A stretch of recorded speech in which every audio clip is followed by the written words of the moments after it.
కేంద్ర మంత్రి జితన్ రామ్ మాంఝీ ఇంట తీవ్ర విషాదం చోటు చేసుకుంది. ఆయన మనవరాలు సుష్మాదేవి దారుణ హత్యకు గురయ్యారు. సుష్మాదేవిని ఆమె భర్త రమేష్ సింగ్ నాటు తుపాకీతో కాల్చి చంపేశాడు.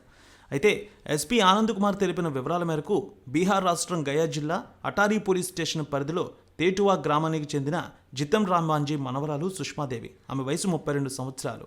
రమేష్ ఆమె ఇద్దరు దంపతులు. 13 ఏళ్ల క్రితం కులాంతర వివాహం చేసుకున్నారిద్దరు. సుష్మాదేవి వికాస్ మిత్రగా పనిచేస్తోంది. ఆమె భర్త రమేష్ ఒక వాహన యజమానిగా కార్యకలాపాలు చేస్తూ ఉన్నాడు. ఈ క్రమంలో బుధవారం ఇంట్లో ఉన్న సుష్మాను భర్త రమేష్ గన్నతో కాల్చేశాడు. తర్వాత పరారయ్యాడు. ఈ ఘటన సమయంలో వేరే గదిలో ఉన్న పూనం సుష్మా పిల్లలు పరిగెత్తుకొని రాగా రక్తపు మడుగులో నిర్జీవంగా పడి ఉంది ఆమె. కాల్పుల మోతతో ఘటనా స్థలానికి చేరుకున్న స్థానికులు వెంటనే ఆమెను హాస్పిటల్కి తీసుకువెళ్లారు. వైద్య పరీక్షలు చేసిన వైద్యులు ఆమె అప్పటికే మరణించిందని చెప్పారు.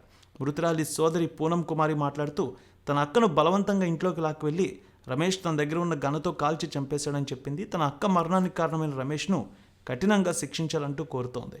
ఇక ఎస్పీ ఆనంద్ కుమార్ మాట్లాడుతూ ఈ ఘటనపై ఎస్పీ ఆనంద్ కుమార్ మాట్లాడారు. సుష్మను ఆమె భర్త రమేష్ సింగ్ నాటు తుపాకీతో కాల్చి చంపారని, ఘటనా స్థలానికి చేరుకున్న ఫోరెన్సిక్ సైన్స్ ల్యాబ్ బృందం అన్ని ఆధారాలు సేకరించిందన్నారు. మృతదేహాన్ని పోస్ట్ మార్టం నిమిత్తం మగధ్ మెడికల్ కాలేజీ హాస్పిటల్కి తీసుకువెళ్లారు. నిందితుడిని త్వరలోనే అరెస్ట్ చేస్తామనే విషయాన్ని తెలియజేశారు.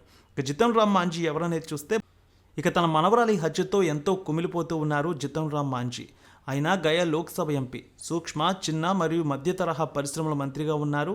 రాష్ట్ర వ్యాప్తంగా మంచి పేరు సంపాదించుకున్న నాయకుడైన జితన్ రామ్ మాంఝీ బీహార్ సీఎంగా కూడా గతంలో పనిచేశారు. హిందుస్థానీ అవామ్ మోర్చా సెక్యులర్ పార్టీ వ్యవస్థాపకుడు కూడా ఆయన.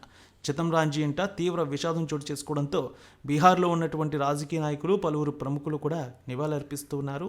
కడసారి అక్కడ చూసేందుకు కూడా పెద్ద ఎత్తున తరలి వచ్చారు. కేంద్ర మంత్రి జితన్ రామ్జీ మనవరాలు దారుణ హత్య ఒక్కసారిగా రాష్ట్ర వ్యాప్తంగా తీవ్ర కలకలం రేపింది. పలువురు కేంద్ర మంత్రులు, రాష్ట్ర స్థాయి నాయకులు, అధికారులు కూడా నివాళి అర్పించారు. ఆయనతో మాట్లాడడం జరిగింది. జితన్ రామ్ మనవరాలు మరణంతో ఒక్కసారిగా కుటుంబ సభ్యులు శోక సంద్రంలో మునిగిపోయారు. ఆయన కూడా తన మనవరాలికి ఇలాంటి పరిస్థితి రావడంతో కన్నీటి పర్యంతమయ్యారు. అయితే భర్తను మాత్రం విడిచిపెట్టేది లేదని, ఖచ్చితంగా అతన్ని అరెస్ట్ చేసి కఠినంగా శిక్షించాలంటూ కూడా కుటుంబ సభ్యులు పోలీసులకు తెలియజేశారు. ఇప్పటికే పోలీసులు ఫిర్యాదు తీసుకున్నారు. ఇప్పటికే అతను ఎక్కడ ఉన్నాడనేది కూడా విచారణ చేస్తూ అతని కోసం గాలిస్తూ ఉన్నారు. అంతేకాకుండా రాష్ట్ర వ్యాప్తంగా పెద్ద ఎత్తున కలకలం రేపింది ఈ ఘటన.